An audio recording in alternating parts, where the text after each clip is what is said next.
Don't waste my money, please. I met a girl. So that's why you've been going back, right? What do we have here? Are you sure you did not speak to Fulton? I'm just wondering 1 year subscription of what? Because I didn't hear it clearly. So I'm going to ask. Gym now, gym. Why? Gym subscription. What is it with gym subscription? Especially when you see women dressed in some sort of way. No. So some They guys do it. need to be a particular figure to wear the kind of clothes our guest wears. Oh my goodness. Talking about the amazing Mr. Okey Jude. Yes, it is time indeed for us to have a conversation with actor, filmmaker, model. Notice our emphasis on model. And a presenter, Okey Jude. Now, he is known for his role in African Magic's Dilemma and, of course, a Love Like This by Dan TV. Yes, Great so- to have you on the show. It's good to be here. Yeah. So, you know, we emphasize the model. At the modeling part Yeah. and looking good. Yeah. Thank you. You're looking beautiful too. Your outfit is, in fact, you should stand up. Please, we want yes. to, Let's we look want at to this first outfit. appreciate. This outfit is on point. Like, look at that. Do I take my shirt off? No, don't take it off. That one is extreme. Now breakfast. I love the detailing. Like, Thank Nigerian you. designers lovely. are blowing our minds these Yes. days. Yeah, they are. Yeah. They are. And, of course, the people wearing them as well. Yeah. Yes. Okay, Titi. I'm sorry, I don't want to say shoot my shot, but the truth is I cannot shoot shot again. How I many can only shots can you see you. My appreciation is also of your craft and how well, you know, you've been recognized for so many great performances on screen. But doesn't it feel like a lot of pressure, you know? It does, you know, especially in the kind of industry we're in.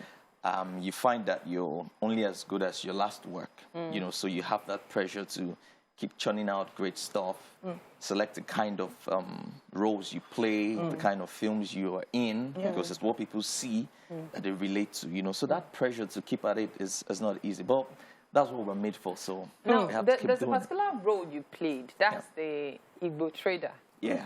in Bling Bling Oceans. Oceans, yeah. That role till today, I think it's top notch. Yeah. Like at some point, I was like, this guy must have a shop in. If not on Iweka Road, it would definitely be at. You know, it was really hilarious. At the time, I didn't know I had a comic side to me. You know, but shout out to Bolanle Ostem Peters. You know, that was the first time I actually had that experience of you know bringing out that that funny side of me. You know, and You nailed it. Yeah. Absolutely. yeah. Absolutely. So you did talk a little bit about, you know, the roles you choose. So have you actually, do you feel like there are roles that you would easily turn down and the ones you'd easily take? Yeah. So as an actor, also, you don't like to be stereotyped, right? So initially, when I started out, I was getting, you know, the fine boy roles, you know, fine boy, you know, and at some point, people start to form that notion about you. Yes. But you want them to know that you have that range. You're There's more to versatile. you. You're Yeah. versatile, you know. So, yeah. So when scripts like that come, it's not like I turn it down, but if a story is impactful, it's, you know, it's something I feel, you know, would affect change on a larger scale. Yeah, why not? But if it's just, you know, no depth, nothing, Okay. so So no, chill. we, you know, as an actor, Yeah. you can fit into so many roles. Say, for example, we're taking a look at some of your photos on screen right Yeah. now. It also helps with your modeling as Yeah. well, because you can take up any character you're given to portray in clothes and stuff. Yeah. So that makes me wonder at the filmmaker angle. Okay. When you're in front of the camera, it's quite different from when you're behind the yeah. camera. What made you decide to go behind the camera? Okay, so there are a lot of layers to that.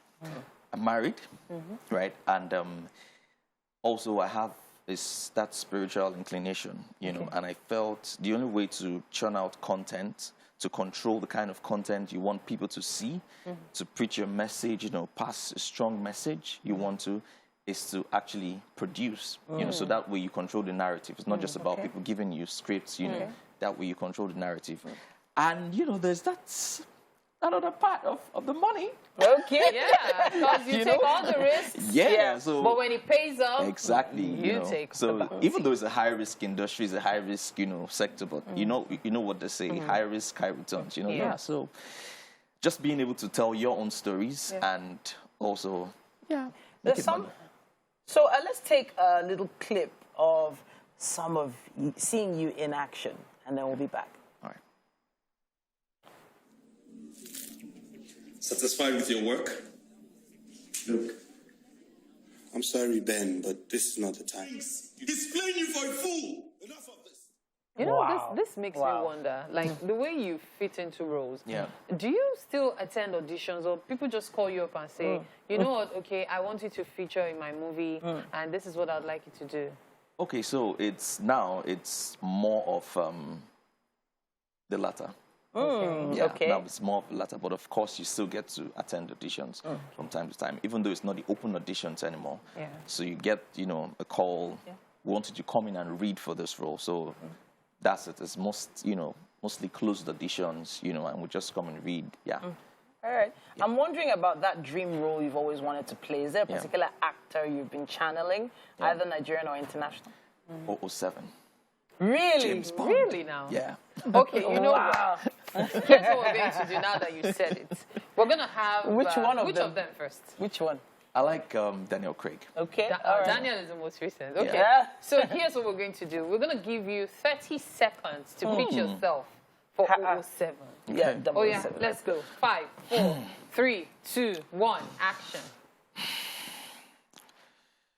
I like my martini shaken, not stirred. Now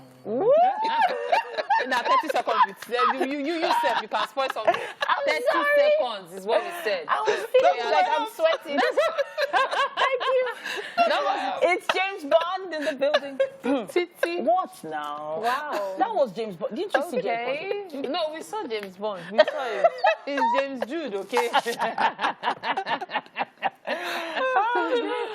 But there's a lot that goes into Hollywood movies that makes actors like that tick. Yeah. Do you think there's enough in the industry happening right now that could help get you to that level? Okay, so I think we're getting there.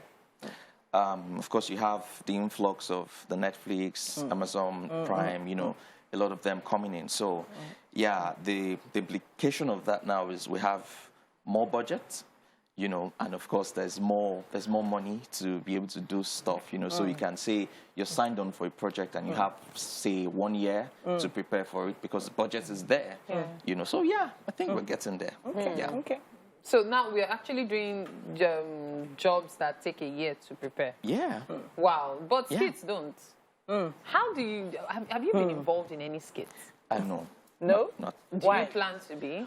Of course, I plan to be, because as an actor these days, it's not just about the movie roles you take. There's the other angles to it, So you have to build that brand that people can relate to, and ride on existing, guys who are doing stuff, and just spread your networks, and tentacles, And the skit makers are doing a great job. Do you see them as a threat to the regular movie industry? Note, I'm using regular because some people say they're not really doing a good job because they're not being censored. They produce, they churn out content that aren't really friendly to all ages and so on and so forth. But really, do you see them as a threat to Honestly, the movie industry? I don't. You know how they say the space is large enough, the sky is large enough for everybody, It's a different industry, So they have their market. There are people who can relate, to the 2 minutes, 3 minute skits. Yeah. There are people who still want to go to the cinema, and see. There are people who go to the theater, So I don't think they're a threat. They have their own industry, their own market, So I want to touch a little bit on the industry. It's come under fire of recent, especially because of some particular things that are being, seen by the younger generation. I'm talking ritual killings, the yahoo, the smoking, use of drugs and all that. So what's your opinion on censoring all these? Well, so, I said earlier, one of the reasons I decided to be a filmmaker is so that control the narrative. you can control the narrative. So I feel we see Hollywood, we see the kind of stories they put out there. It's an image thing. So if you, as an individual, you want to effect social change, the only way to do that is to control that narrative. If we keep churning out content that just shows, blood money, shows, fraudulent stuff, that's how they're going to see us, really. Because it's what they see over there, they can relate to. Yeah. So, Yeah, that's for me. But I also don't think we are responsible per se for increase in fraudulent activities because we are a mirror of what is actually happening in society. You know, so it's just a bit of. But don't you think your mirror is projecting it even more? Well, I don't think so. It's just people expressing their creativity, you know, the way they want to do it. And even in those scenarios, you find lifelong lessons that help people not fall prey to fraudsters, you know, enable them to know what to look out for. Right. Maybe when they're killings, you know, rituals, you know, and all that. So it's a bit of both, really. Okay. Yeah. Okay. Now we have to say thank you. a very big thank you to you. Really? Thank you so much for joining us. I appreciate how you talked about that because I know a lot of actors would have tried to avoid it, but you actually tackled it head on. Yeah. Thank you so much. Thank you. Thank you.